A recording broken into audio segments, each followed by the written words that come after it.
Welcome to Biblical Awareness, Seeking the Mind of Christ.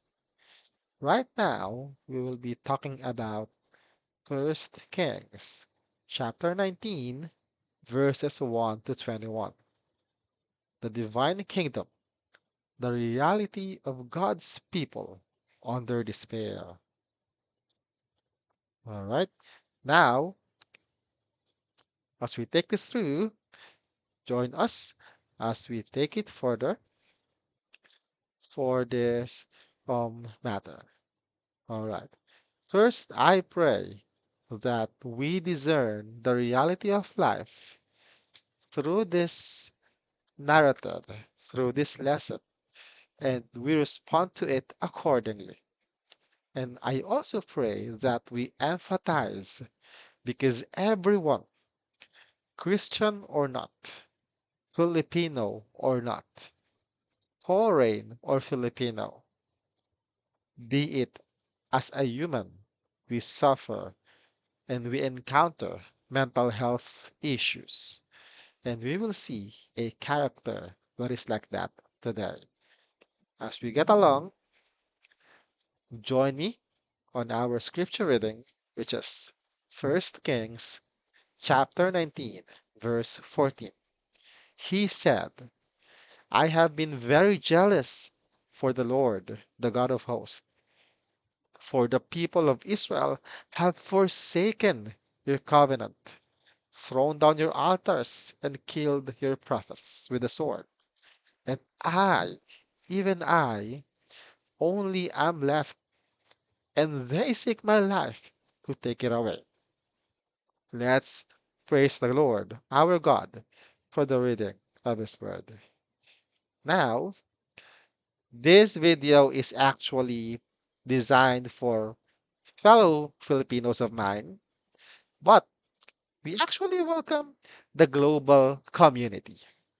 So, kindly turn on the subtitles or captions from this point forward for a better viewing experience. All right. Thank you very much. In a few seconds that you were able to turn on the captions and subtitles to your preferred language, you would be able to see the translations of the Filipino vernacular that I will be using along the way. All right, let's get this going. So, first off, we are taking a narrative from the book of Kings, First Kings, and you can see the context right now. First, it is originally one book on, well, called Kings. All right. And so basically, it is just divided for the terms of convenience to us, the Gentile readers. And as you can see on the context as well, it is a 400-year story from Solomon to the Babylonian captivity due to their disobedience in many ways because of their leaders. But basically, I would like to focus on the main idea that is on First Kings. Yes, it is the history of the kings towards God, but First Kings is looking and focusing only in the disobedience of the kings that brought division. Well, we know the story from Solomon because of his disobedience. So basically, he got many wives. So in terms, sa dami ng asawa niya, yes, his heart, yung puso niya, napahiwalay sa Lord, sa Diyos. So because of that, his sons and daughters, or sons that will take the throne, nag-away-away. So they fought each other to take the throne. Game of Thrones ang tema. If you're watching that, or if you watch that on Netflix. Alright. That's the context we are looking to, and the result is so devastating. It went on down to chapters 19 and chapters 20. yung pinakahuling chapter po ng First Kings. And this time, we'll be looking at the divine kingdom, God's people under despair. Actually, two-part video po siya. It's a two-part video. Um, ito is the first part, the reality. And after this video will be the resolution of the Lord. All right? But I don't want to bring in so much information to mind na mawawala po tayo sa reflection that we will lose sight of the reflective aspect. So, mahati po siya. Okay? And here goes. So the setup is this. First Kings 19 verses 3 to 14. The story goes like this. So sa mga nag-abang, those who watched the previous videos, ito po ay patungkol sa Mount Carmel scenery. A great victory given to the prophet. The prophet concerned here na sa sobrang tagumpay niya, sobrang lakas niya, it is 1 versus 450. Hindi po tayo sure kung ilan ba ang mga tauhan niya na tumulong sa kanya para ubusin tong 450 people na to of the false prophets of Baal or Baal for some readings. But one thing is for sure, bago pa umabot sa puntong ma-expose ang mga kabuktutan or kamalian ng mga false prophets ni Jezebel, nagkaroon muna ng encounter wherein God literally brought down fire from heaven and burned the offerings of this prophet kahit na basang-basa. The offering is drenched in water. Yes, yun ang nangyari. And after that, proven lahat ng prophets ni Baal or Baal ay peke. Okay? Because of that, it's a great victory. And of course, this king of Israel magsusumbong sa kanyang asawa, si Jezebel, ang punot dulo, the mastermind of worship of Baal or Baal. And ito na yung set up. Okay? The reality is this. We are all thinking na itong prophet na to is so strong, 1 versus 450. Okay, siya po'y nanalo. But, you will see what happened next. In 1 Kings chapter 19, verse 3 to 14, here is the reality of what happened. So, when Jezebel knew na, okay, ikaw na propeta ka, you're the prophet who killed my, well, they are 450. I will kill you in my own hands. Ganon. Okay? From 450 prophets, itong asawa ng hari ng Israel, si Jezebel, alright, binantaan ang propeta at ang sinabi, I will kill you in my own hands. Magiging 1:1 ang laban. If you will think of it, napakataas ng vantage point ng propetang ito.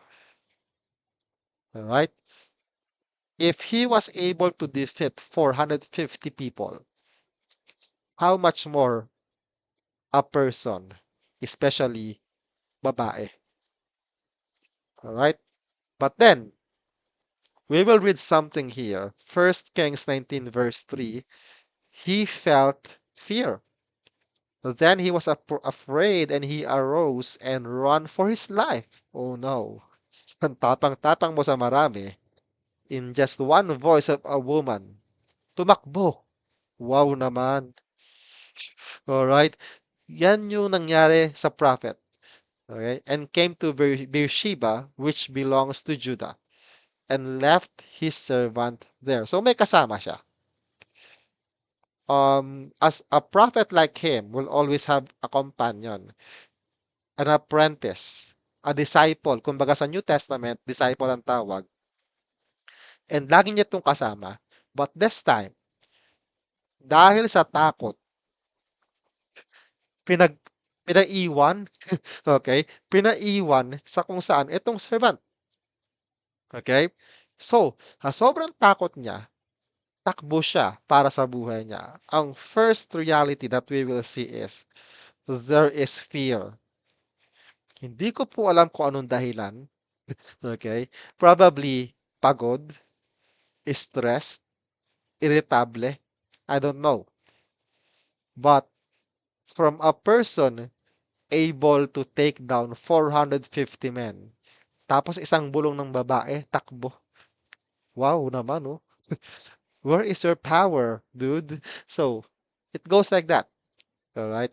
And then, as you can see, if we will continue, remember, naiwan ang servant. He left his servant somewhere.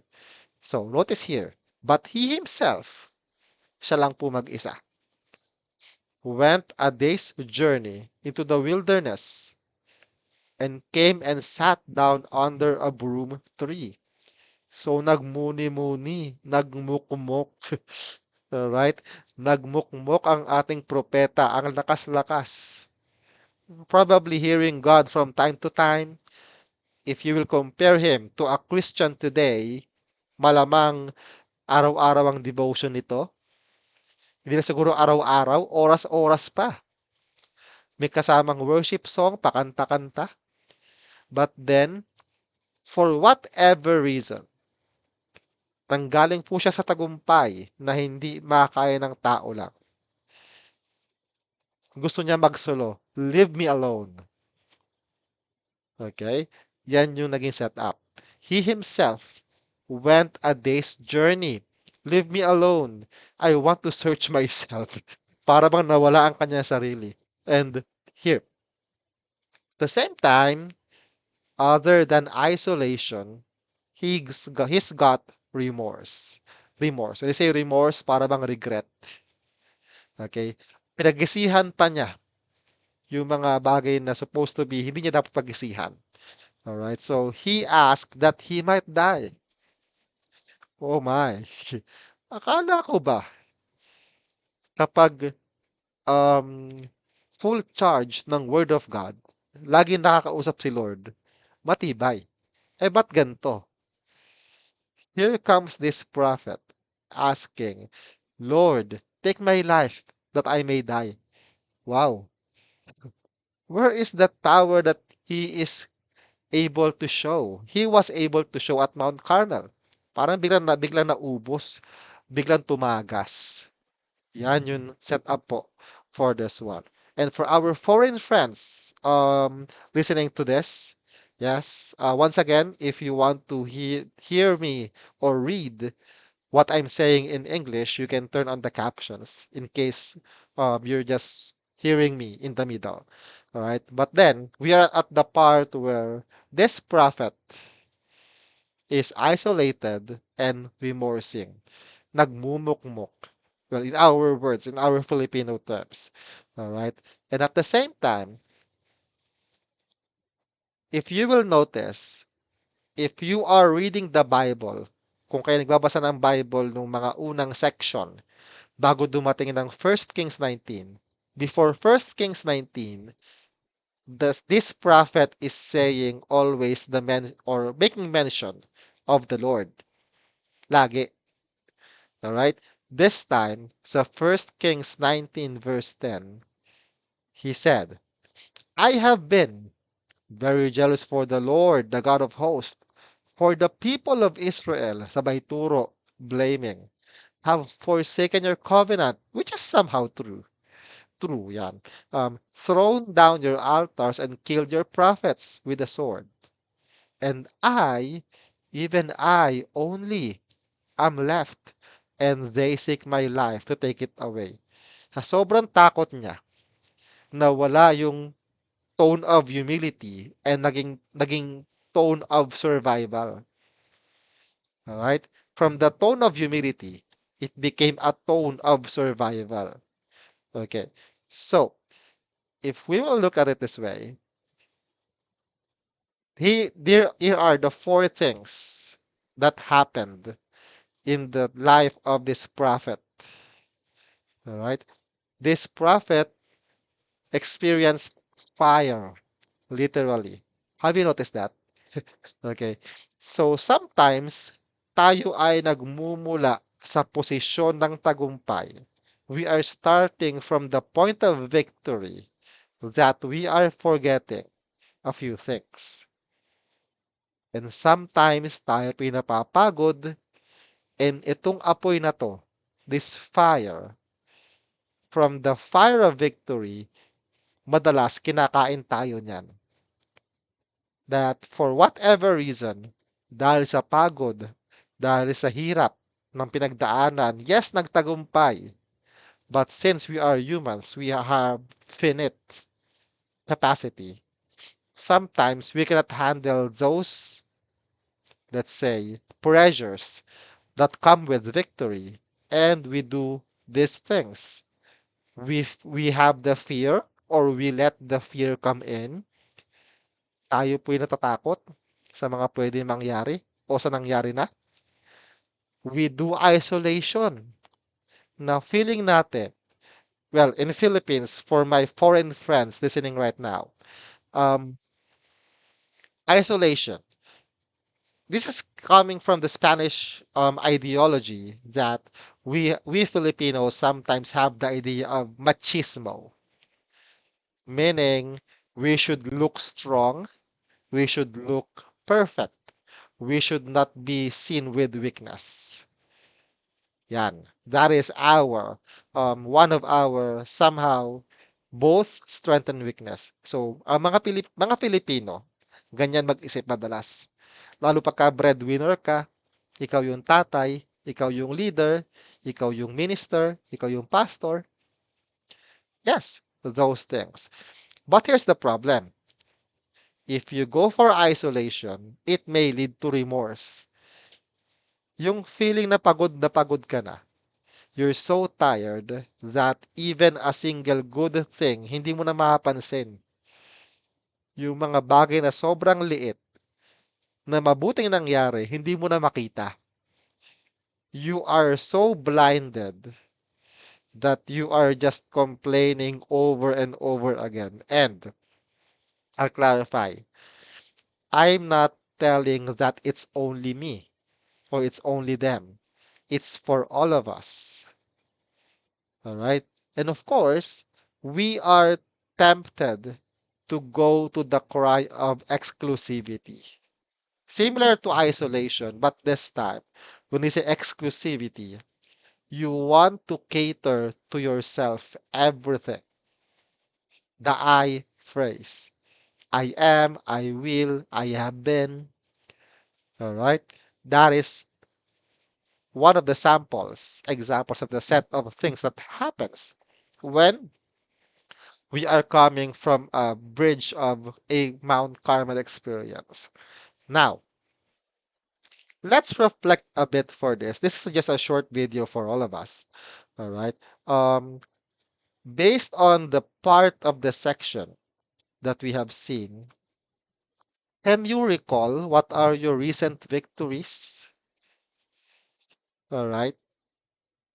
Kasi baka may mga victories tayo sa buhay na matagumpay nga siya. Yes, naging employee of the month ka, pero ang kapalit, yung time mo sa family. Okay? Meron ka nagawang isang napakagandang project, pero ang kapalit, yung kalusugan mo yung nawala. So, those things. But then, it goes on that something that is from the Lord, usually, it will make us feel tired. Totoo yan. Kaya nga po may part 2 po tayo eh. So I hope you will not cut it here. Okay? I'm just doing it short so that you can reflect. But I hope you continue to the next video because on the next video is we will see how God responded. But my point right now is this. The victory of, yes, the name is there already. Prophet Elijah. Okay. Prophet Elijah is, well, it took him a lot of strength na siya'y napagod, sobrang pagod niya, na-stress siya, and he experienced mental health, dysfunction. All right? Now, have you ever felt the same way? Na para bang yung mga examples ko kanina, you are the employee of the month, pero yung ulo mo naging mas mainitin. Kasi lagi kang pagod, lagi kang puyat. Yan. And, well, for this, before you step on the next video, how do you think God have dealt with him? Siya ba ay pinagalitan? Siya ba ay sinabon? Well, in Filipino, we call that as part of scolding. Alright? What did God do? We will find it out.